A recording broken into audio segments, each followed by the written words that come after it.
सोमवार सफ़ेद आंकड़े की जड़। सभी भक्तों को श्री शिवाय नमस्तुभ्यम। तो आज हम आपको फिर से बताने वाले हैं सफ़ेद आंकड़े की जड़ का उपाय। कब करते हैं, कैसे करते हैं। 3 विशेष दिन गुरुजी ने बताए हैं करने के लिए, और कैसे करना है आपको ये उपाय। तो सबसे पहले तो आपको ये उपाय कब करना होता है, या तो आप कीजिए रजस्वला धर्म के 7वें दिन। किस दिन? जब आपका पीरियड का 7th डे हो उस दिन कीजिए। या फिर आप इस उपाय को कीजिए सोमवार के दिन, जो कि कल पड़ रहा है। या फिर आप इस उपाय को कीजिए प्रदोष के दिन। कैसे करना है? सफ़ेद आंकड़े की जड़ को लेकर आना है पति और पत्नी दोनों को। अगर पति नहीं जा सकते किसी भी कारण से, तो पत्नी उस जड़ को लेकर आए स्वयं।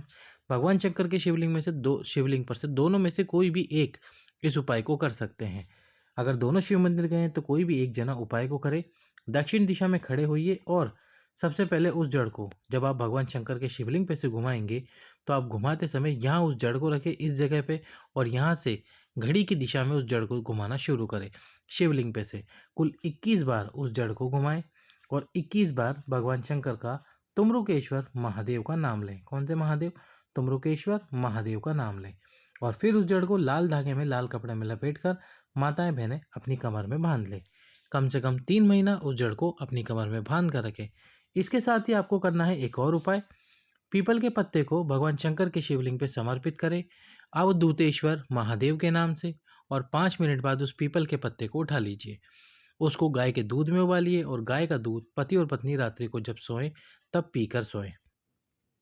इसके साथ ही आपको एक नियम धारण करना है। कोशिश करें भगवान शंकर के मंदिर में प्रतिदिन जाएं, दक्षिण दिशा में खड़े हो और शिव जी पर 1 कलश जल, और यदि आप 2 कलश जल शिव जी पे समर्पित करते हैं दोनों कलश से एक साथ, तो बहुत अच्छी बात है।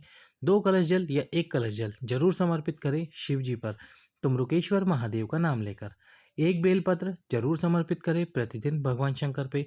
बेलपत्र ना हो उस दिन तो किसी दिन बेलपत्र ना हो तो कोई बात नहीं, पर प्रयास करें कि प्रतिदिन 1 बेलपत्र शिव जी पर समर्पित करें और तुमरुका जी का नाम लें। साथ में 1 चावल का दाना माता अशोक सुंदरी के स्थान पर समर्पित करें।